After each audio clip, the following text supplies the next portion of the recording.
Mercredi 2 février 2022, mesdames, messieurs, bonsoir. Bienvenue à toutes et à tous dans cette session d'information sur la télévision Labari. 24 heures après le mouvement de grève observé par les enseignants militants des différents syndicats du secteur de l'éducation réunis au sein de la structure dénommée Dynamique des syndicats de l'éducation du Niger, le comité interministériel chargé de négocier avec les partenaires du secteur de l'éducation s'est cru en devoir d'expliquer à la nation les raisons de ce mouvement de grève, des raisons qui ne sont pas justifiées selon ce comité. C'était ce matin au cours d'un point de presse dont le résumé nous est fait ici par nos reporters Sadou Doumi et Adamou Soumana.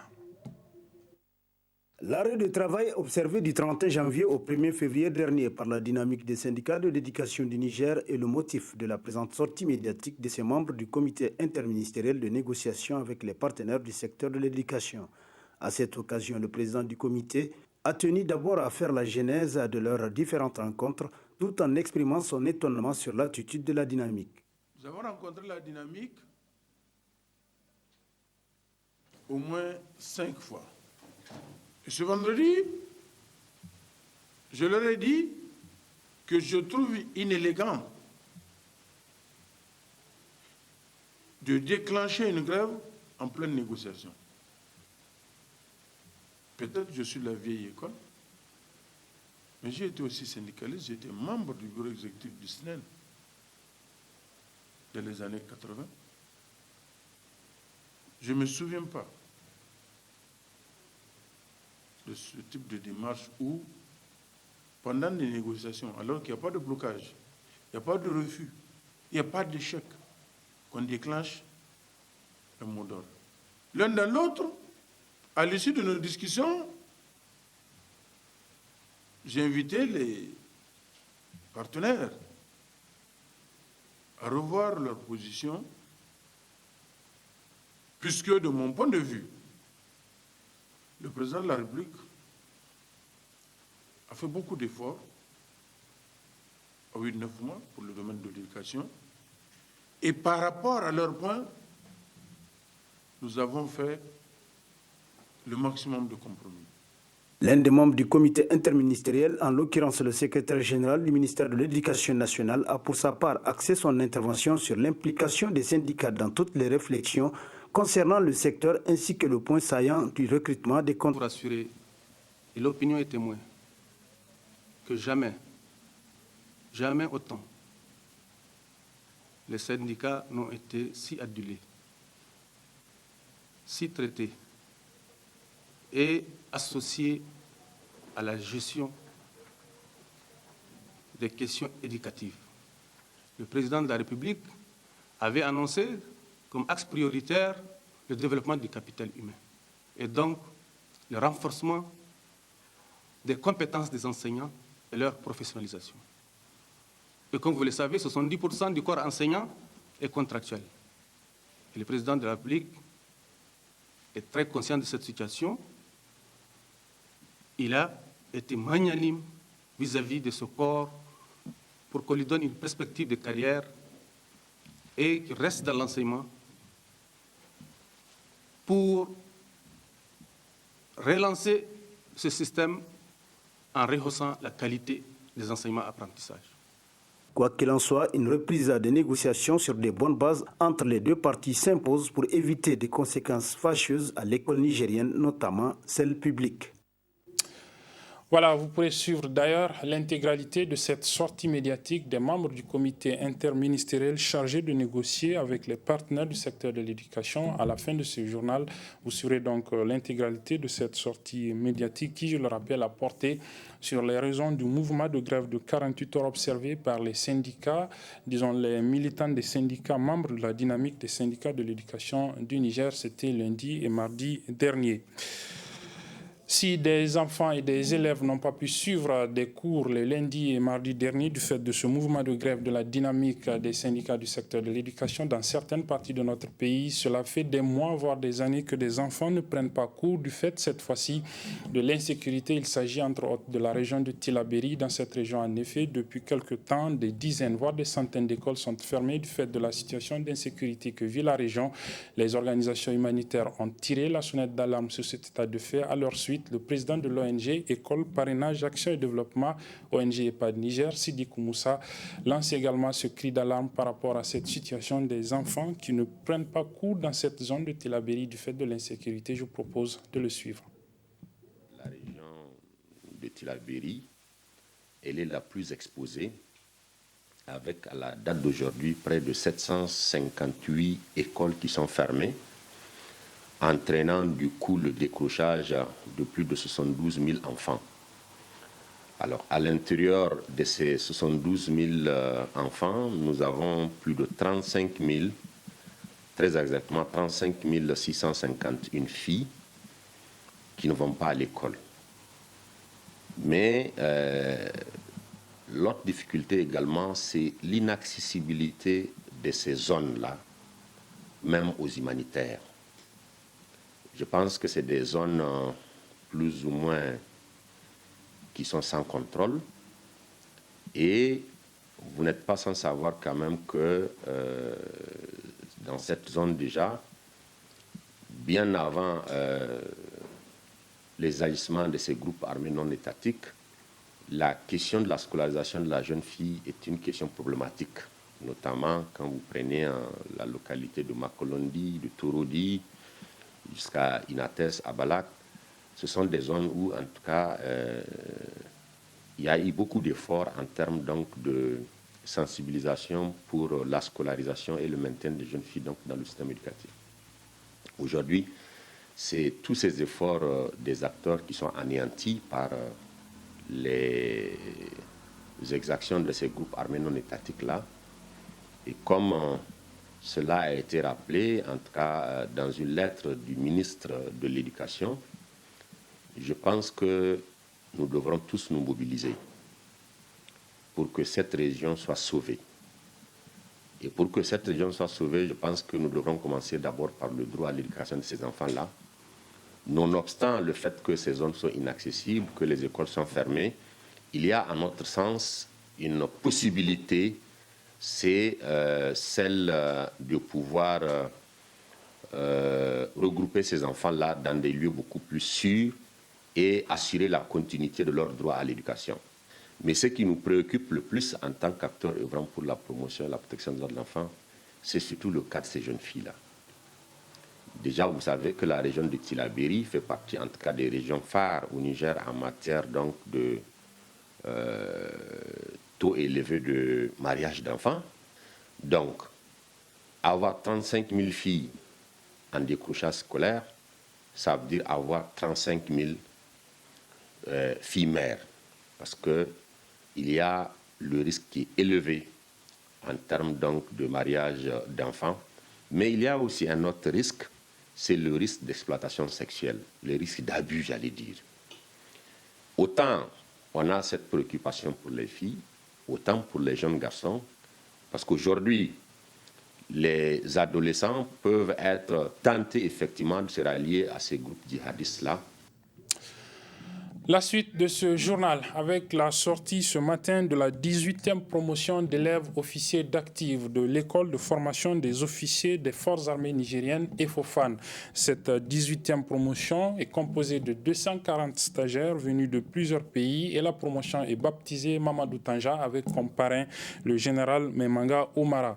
La cérémonie de présentation au drapeau s'est donc déroulée ce matin au niveau du centre d'instruction de Tandibia qui abrite donc cette école, en présence de plusieurs officiels, dont le ministre en charge de la Défense nationale. Le résumé de la cérémonie avec nos reporters Halidou Bourema et Ismaël Moumouni. Genoux à terre, sereins, recevant des épaulettes de la part de leurs aînés. Ces jeunes filles et garçons ont désormais le statut d'officier après la formation reçue à l'école de formation des officiers des forces armées nigériennes, EFOFAN. Cette cérémonie, qui a réuni autorités civiles et militaires et familles des élèves officiers d'actifs, consacre la sortie de la 18e promotion baptisée Tanja Mamadou, promotion composée de 240 personnes provenant de 9 pays. Cette cérémonie de consécration au statut d'élève officier qui nous réunit aujourd'hui intervient au terme d'une phase de formation initiale du combattant qui aura duré 3 mois. Une période qui, non seulement vise à donner à ces jeunes les compétences de base nécessaires à la vie du combattant, mais aussi à leur faciliter une véritable transition de la vie civile, familiale, vers celle des privations et d'inconfort. Une nouvelle vie, certes, parsemée de défis, mais remplie également de fierté et de gloire, incluant la transmission des traditions et des valeurs qui fondent la grandeur du métier des armes. Élèves officiers de la 18e promotion, dans les méditations nocturnes imposées à vous par vos anciens durant ces 3 premiers mois passés à l'école et au centre d'instruction de Dosso, vous avez sans doute mesuré la dimension de votre engagement à aspirer à la carrière d'officier.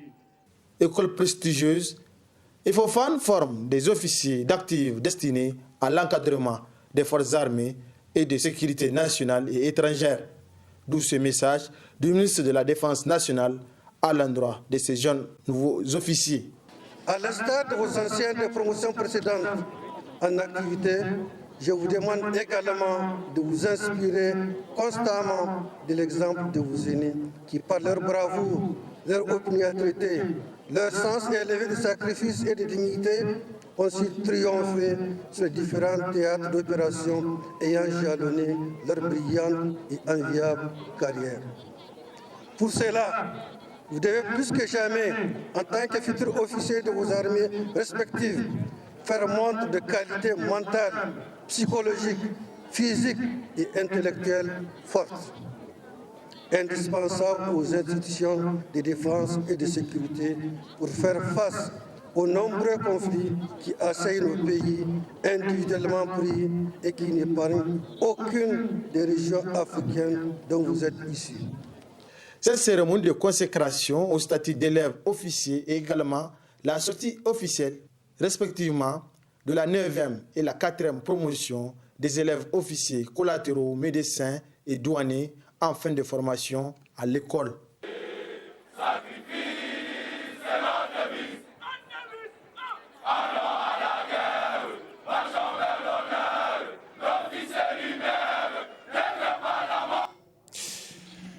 Les partenaires de mise en œuvre du projet Gouvernance démocratique et droits humains, GDDH Niger, donc un projet de l'ONG Oxfam Niger. Les partenaires donc de mise en œuvre de ce projet sont en forum depuis ce matin, le 3e du genre qui se tient chaque année depuis le début de la mise en œuvre de ce projet. Il faut rappeler que c'est un projet qui vise à renforcer la gouvernance démocratique dans notre pays. Le 10 forum qui a débuté donc ce matin va durer 48 heures. Je vous propose de suivre le résumé de la cérémonie d'ouverture avec reporter Ibrahim Abdou et Hamza Sakou.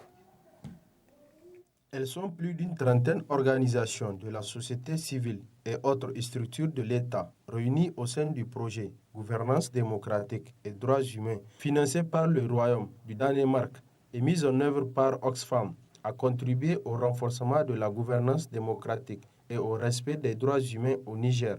Ces assises marquent le 3e forum annuel des partenaires du projet. Après une longue période de gestation et de croissance, le projet GDDH a atteint son rythme de croisière et le présent forum constitue une opportunité pour présenter les résultats majeurs atteints à date. Mis en place en août 2018, le projet s'achèvera le 31 décembre 2022. Oui, nous sommes déjà dans une phase de préparation des travaux de capitalisation et de clôture des 31 projets que nous avons encadrés jusqu'à présent, dotés d'une enveloppe de 5,2 milliards de francs CFA.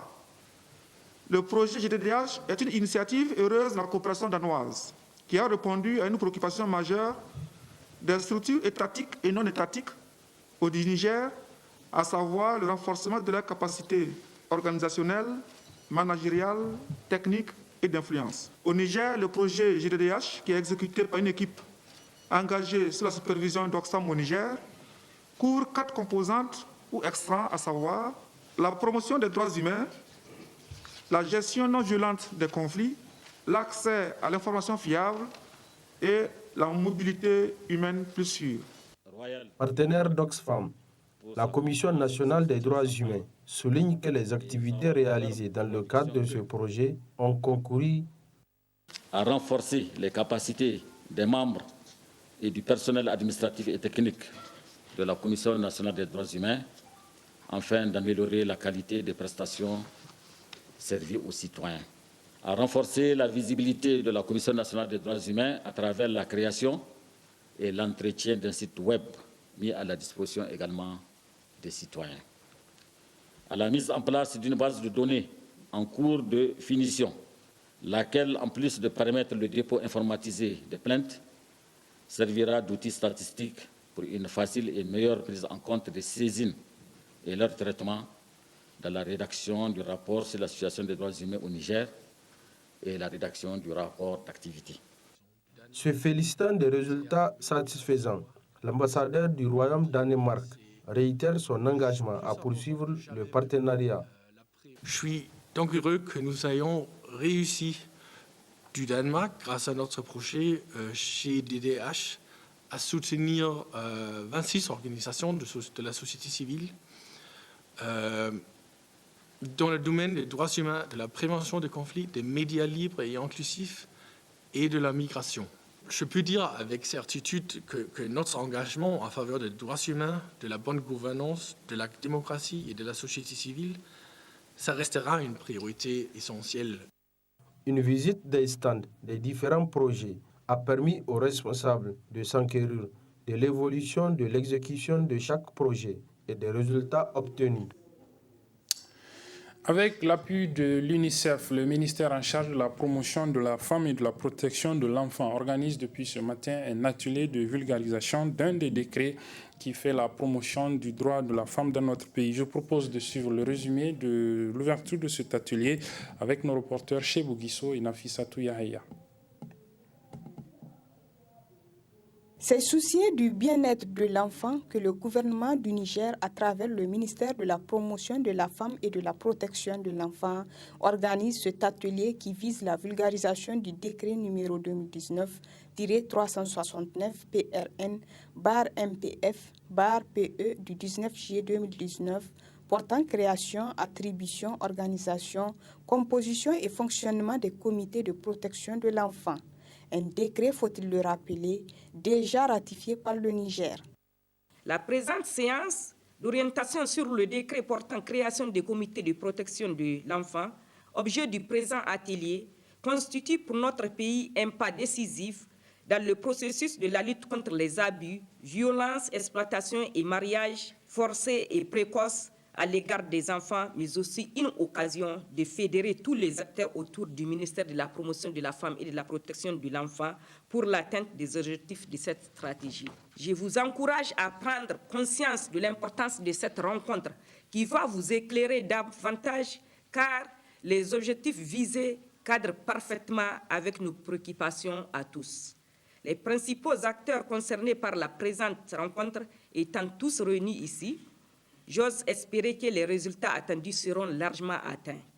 Il est surtout attendu de cet atelier l'implication des acteurs de la communauté pour ensemble réduire les violences faites aux enfants. Pour pallier à ça, notre ministère a la promotion de la femme, de la protection de l'enfant. Nous sommes en train de faire une approche communautaire. Comme ça, peut-être ça pourra servir à la prise en charge des droits et des problèmes des enfants. Cette approche a fait ses preuves dans d'autres régions du Niger. À Niamey, elle a commencé en 2021 à travers l'appui technique et financier de l'UNICEF. Des comités villageois et 5 comités communaux de protection de l'enfant ont été mis en place. À travers cet atelier, le ministère de la promotion de la femme et de la protection de l'enfant nous propose le contenu du décret 369-2019. C'est pourquoi le représentant du gouverneur de la région de Niamey salue cette initiative du ministère de la promotion de la femme et de la protection de l'enfant et son partenaire l'UNICEF qui l'accompagne dans ses actions. Avant la partie magazine, je vous propose de suivre la chronique de chaque mercredi, la chronique juridique. Elle porte aujourd'hui sur la notion de la présomption d'innocence, une notion expliquée dans cette rubrique par Maître Moustapha Sedou. Il est avocat à la Cour.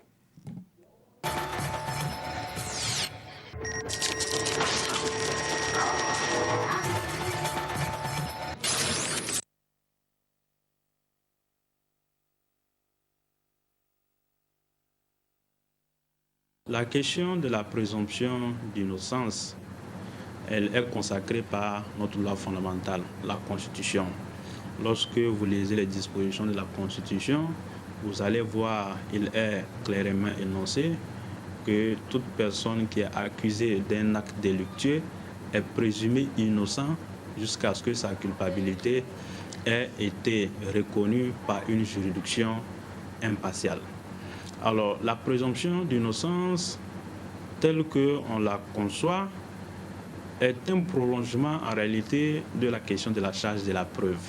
Donc, lorsque une personne est poursuivie en justice ou lorsque, en matière de procédure pénale, on vous accuse d'avoir commis une infraction, que ce soit un délit, un crime ou une contrevention, d'un point de vue de la loi, on considère que vous êtes innocent jusqu'à ce que la personne qui vous poursuit arrive à apporter les éléments de preuve pour asseoir votre culpabilité. Et c'est lorsque la juridiction qui est saisie de l'affaire décide de vous reconnaître coupable de l'infraction qu'on pourra en tout cas vous considérer comme étant véritablement l'auteur des faits qui vous sont reprochés. C'est pour cette raison que lorsque vous prenez une procédure d'instruction, le juge d'instruction est obligé d'instruire à charge et à décharge, justement parce qu'on présume que vous êtes innocent. S'il y a la présomption d'innocence, le juge d'instruction doit chercher les éléments qui tendent soit à vous déclarer coupable ou les éléments qui peuvent également vous innocenter. Il ne peut pas instruire uniquement à charge, puisque en réalité, la question de la présomption d'innocence considère que vous êtes innocent.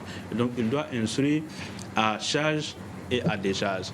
Et c'est pour cette raison, souvent dans les procédures d'instruction, le juge d'instruction rend une ordonnance de non-lieu. Lorsqu'il instruit et qu'il estime qu'il n'y a pas d'éléments suffisants, il peut rendre une ordonnance de non-lieu. Donc la présomption d'innocence est un principe fondamental en droit, en vertu duquel tout citoyen qui est accusé d'un acte délictueux est considéré d'un point de vue de la loi comme étant innocent jusqu'à ce que sa culpabilité ait été légalement établie devant les juridictions compétentes.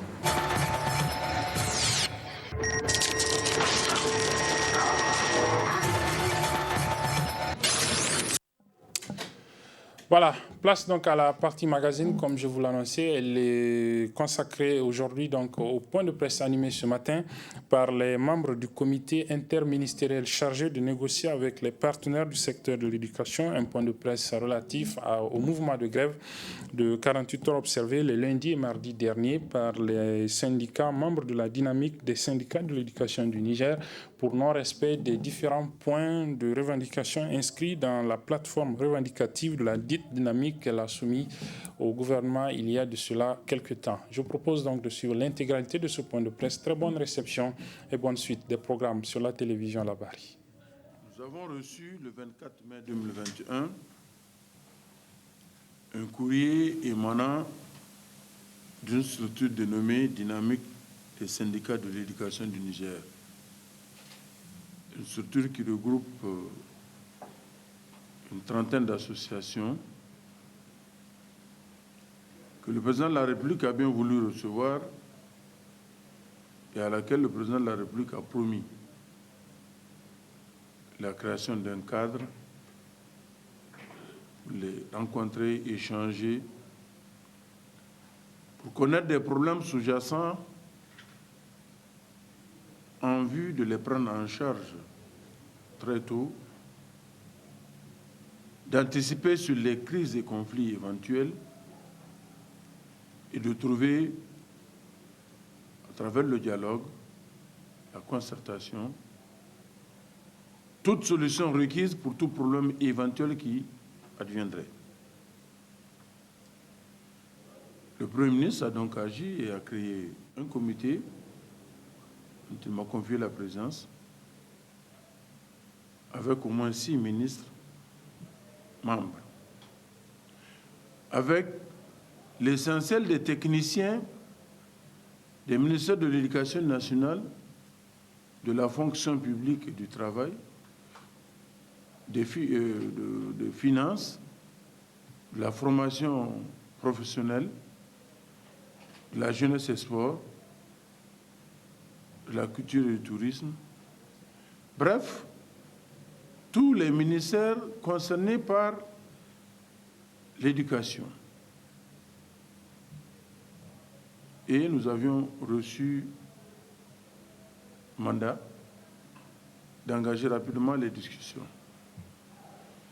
Nous avons rencontré la dynamique au moins 5 fois. Vous conviendrez avec moi que tout début connaît des difficultés parce que nous avons reçu un mémorandum de 7 pages, 19 points. Il faudrait d'abord, à travers les premières rencontres, que j'appelle des rencontres préliminaires, s'entendre au moins sur le contenu des points, parce que le contenu sémantique n'est pas évident, selon que l'on soit de ce côté de la table ou de l'autre côté. L'un dans l'autre, nous avons fini par nous comprendre et nous avons engagé des discussions. À 2 moments, les rendez-vous pris n'ont pas pu être respectés pour des raisons indépendantes de notre volonté, parce que tout simplement, nous sommes membres du gouvernement et le gouvernement a un autre agenda.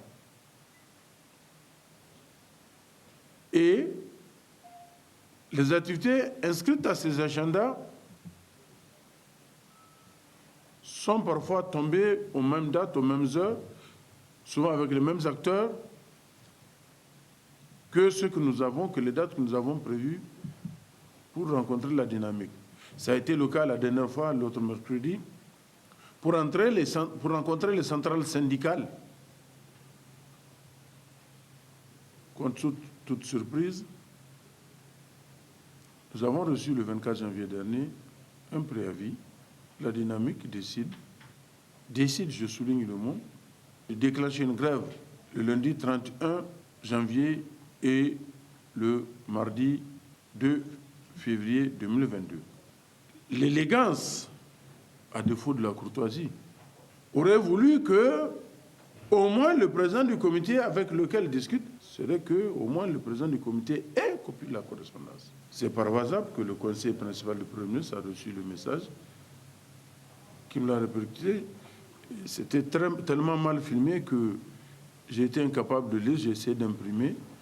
La plupart des copies que j'ai pu imprimer étaient illisibles. L'un dans l'autre, le vendredi 29, nous devions rencontrer la dynamique. Nous l'avons rencontrée.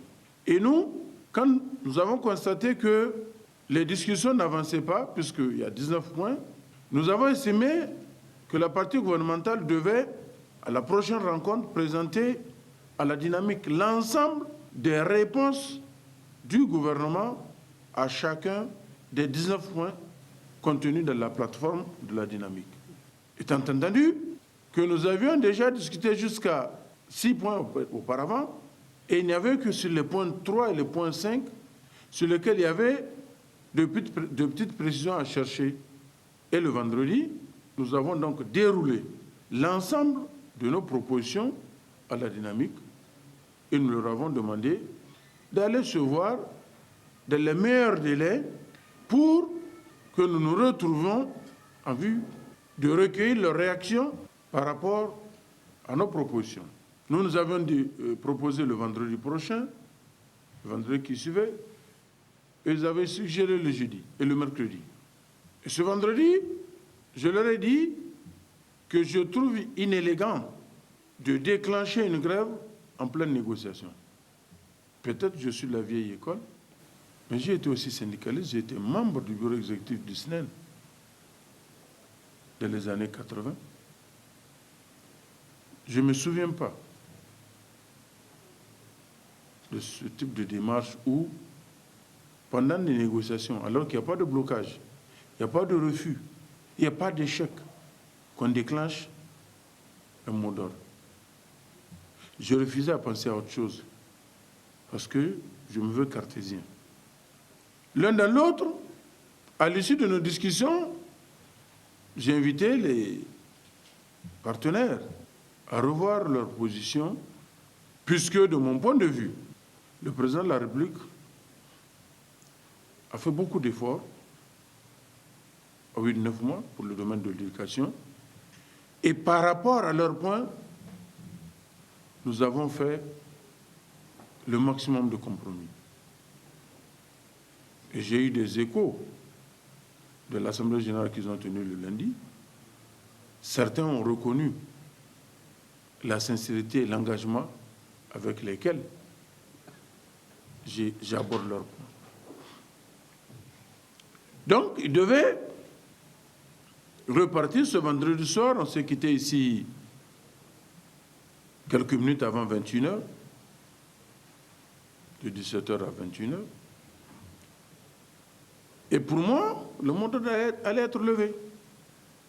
En tout cas, personne ici ne nous a dit non. J'apprends, tard de la nuit, que le mot d'ordre est maintenu. J'ai essayé de les recontacter et j'ai demandé à la partie gouvernementale le samedi que nous ayons une séance pour reprendre le travail, examiner qu'est-ce qui ne va pas, où est-ce qu'il y a un problème. Et j'ai demandé de les appeler pour le dimanche. Le dimanche, dans la salle de réunion du ministère de l'Enseignement supérieur, pratiquement de 10h à 18h, moi j'ai proposé qu'on arrête à 18h30. Eux-mêmes ont dit non, il vaut mieux qu'on arrête à 18h pour qu'ils aillent se concerter. C'était quand même un dimanche. De 10h à 18h, ça fait 8 heures d'affilée. Sur les 19 points, nous sommes pratiquement tombés d'accord sur tous les 12 points que nous avons examinés. À 18h, nous étions sur le 12e point. Nous l'avons finalisé. Et j'ai proposé que nous nous rencontrons cet après-midi, ce mercredi après-midi, pour reprendre sur les points restants. Et là encore, en nous séparant, nous leur avons demandé, au vu des progrès réels et de l'absence, de notre point de vue de blocage, de lever le mot d'ordre. On a promis de me revenir. J'ai attendu jusqu'à 21h. Personne ne m'a appelé. J'ai essayé d'entrer en contact. Certains ont fermé leur téléphone. D'autres m'ont dit, bon, vraiment, cette affaire, je ne sais pas. Bon, l'un dans l'autre, on a coupé le compte avec nous. Et nous pensons que nous avons un devoir de vérité vis-à-vis des Nigériens.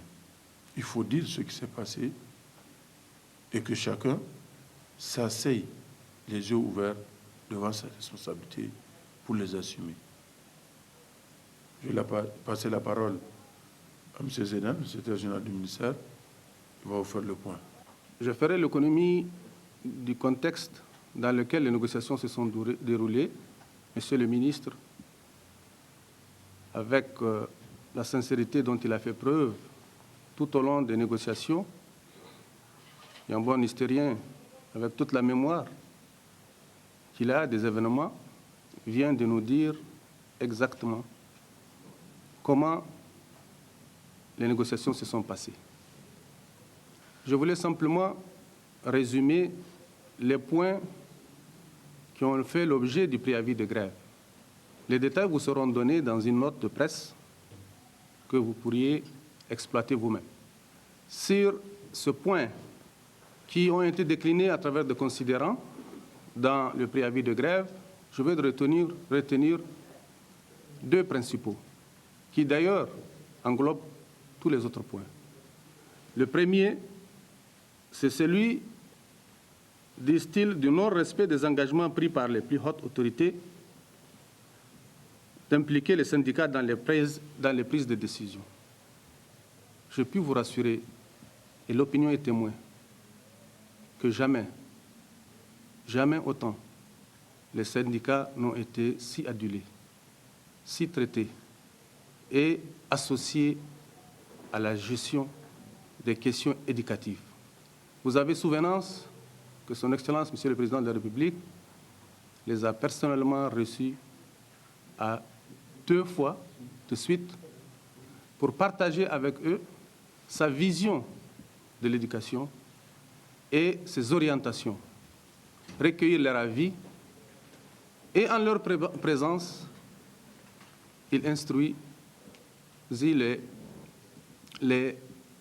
ministères en charge de l'éducation pour créer un cadre permanent de dialogue avec les syndicats et de les associer à toutes les réflexions relatives au secteur de l'éducation. Et c'est fort de ces instructions du président de la République que tous les ministères en charge de l'éducation ont créé des cadres pour les discussions avec les syndicats de leur sous-secteur. Pour le ministère de l'Éducation nationale, nous avons créé 2 cadres.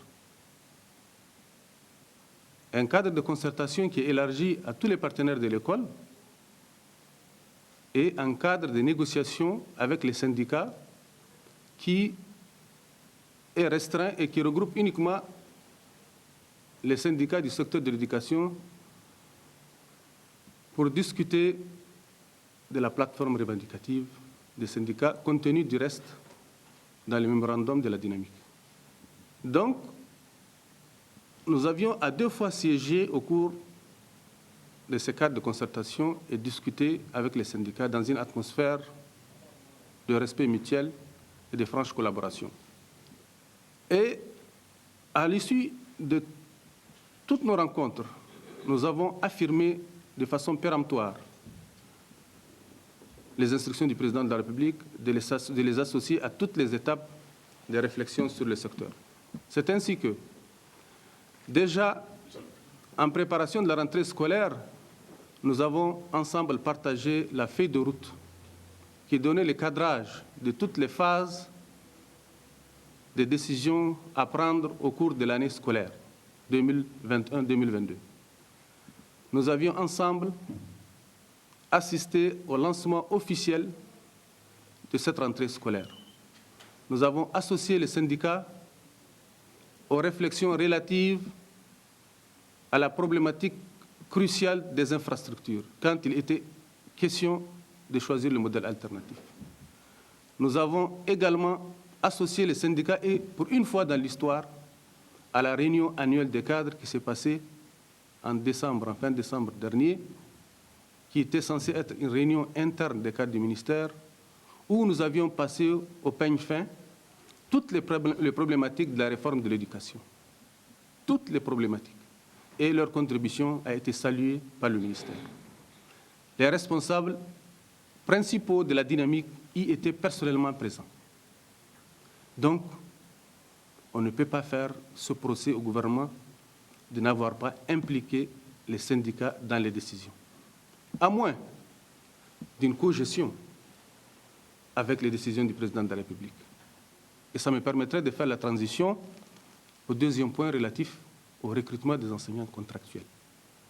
Le président de la République avait annoncé comme axe prioritaire le développement du capital humain et donc le renforcement des compétences des enseignants et leur professionnalisation. Et comme vous le savez, 70% du corps enseignant est contractuel. Et le président de la République est très conscient de cette situation. Il a été magnanime vis-à-vis de ce corps pour qu'on lui donne une perspective de carrière et qu'il reste dans l'enseignement pour relancer ce système en rehaussant la qualité des enseignements-apprentissages. Voilà qui a amené le président de la République déjà, depuis 5 mois déjà, à instruire pour un recrutement direct de 171 enseignants-chercheurs au profit du ministère de l'Enseignement supérieur. Puis de 344 enseignants scientifiques sortis de l'École normale supérieure et de 2150 enseignants contractuels, toutes séries confondues, pour le compte du ministère de l'Enseignement secondaire, 167 enseignants recrutés directement pour le compte du ministère de la Formation professionnelle et technique et une vingtaine d'enseignants pour le compte du ministère de la Culture. Les syndicats invoquent qu'il y a discrimination dans le recrutement. Qu'en est-il? Ils font référence au décret 2009-072. Et pourtant, à notre sens, il y a eu une lecture très, très spécieuse de cet article. Et il stipule en son article 5 que les agents contractuels de la fonction publique sont recrutés sans concours après une évaluation. Et donc, le communiqué du gouvernement disait que les enseignants contractuels seront recrutés sur la base de la soutenabilité du budget, mais aussi sur la base de la qualité du personnel recruté. Et comment, dans un cadre de l'enseignement, garantir la qualité si ce n'est pas que par un système d'évaluation, du reste que les textes consacrent. Nos partenaires ne voudraient pas, effectivement, que cet argument de la qualité puisse intervenir dans le recrutement, qu'on puisse simplement se limiter à l'ancienneté. Nous sommes un État sérieux. Et le président de la République a une vision très claire. Ensemble, avec les syndicats, nous avons fait le diagnostic de notre système qui est contre-performant. Et pour le redresser, il faut y mettre de la qualité. Et pour y mettre de la qualité, il faut évaluer les enseignants. C'est ça, c'est aussi simple que cela, comme logique. Et donc, en tout état de cause, il ne s'agit pas de faire un procès d'intention au gouvernement, puisque les 2150 enseignants contractuels n'ont pas encore été recrutés. Et le président de la République a dit de le faire en toute transparence avec les syndicats. Et nous sommes en train de trouver avec eux les critères les plus objectifs pour qu'ensemble on s'assoie et qu'on désigne les enseignants sur la base des instructions données. Ça, c'est une démarche participative que nous avons souhaitée. Mais qu'on ne veuille pas aujourd'hui nous faire un procès alors que le recrutement n'a pas été effectué sur ces 2150 enseignants. Du reste, on est dans un choix cornélien. Faut-il ne pas recruter ce qui n'est pas dans l'intérêt des enseignants, ce qui n'est pas dans l'intérêt de leur corporation, ou recruter selon les capacités financières, budgétaires de l'État et procéder à des sélections. Et quand vous allez faire un choix, vous êtes obligé de procéder à une sélection. Cette sélection, il faut qu'elle soit objective. Donc, l'opinion doit savoir que le président de la République a pris cette décision à travers les ministères sectoriels, que les enseignants contractuels seront recrutés. Il continuera à tenir ses engagements, parce que sa vision, elle est pour le bienfait des citoyens nigériens. Elle n'est pas à satisfaire forcément les corporations syndicales, parce que nous comprenons que la difficulté pour eux, c'est que cette décision était du ressort du gouvernement, mais n'était pas sortie d'un cadre de négociation. Je pense qu'il faut regarder les choses en face. L'intérêt général prime et non l'intérêt de corporations pour que le recrutement puisse servir de butin de lutte aux corporations. Tout le monde est d'accord que c'était une décision salutaire. Et nous allons continuer à avoir la main ouverte vis-à-vis des partenaires, à discuter avec eux. Mais ce qui nous surprend, c'est que c'est dans ce ciel serein qu'intervient cette grève. Je fais économie de ce que le ministre a dit. Nous ne leur prêtons aucune intention. Nous disons qu'ils sont de bonne foi, qu'ils vont revenir encore, même si ils ont pris sur eux la responsabilité maintenant de rompre les négociations avec ce comportement que nous avons décrit tout à l'heure. Je voudrais aussi rassurer le milieu scolaire que nous avons également été témoins de certaines méthodes surannées de lutte. Des menaces ont été proférées à l'endroit des enseignants pour qu'ils quittent les classes. Des relais des directeurs des établissements ont été utilisés pour fermer les établissements. Même des gardiens ont été mis à contribution. Nous avons compris que c'est une machine d'organisation qui a été faite pendant que nous négocions de bonne foi avec les partenaires auxquels nous avons vraiment confiance. Mais autant le droit de grève est garanti par l'État, autant la liberté syndicale est garantie, d'aller en grève ou non. L'État ne peut pas faiblir. On va assurer la continuité pédagogique en garantissant les droits des uns et des autres. Et donc, voilà un peu le message que nous voudrons porter. Nous restons toujours ouverts au dialogue parce que c'est ça la vision du président de la République.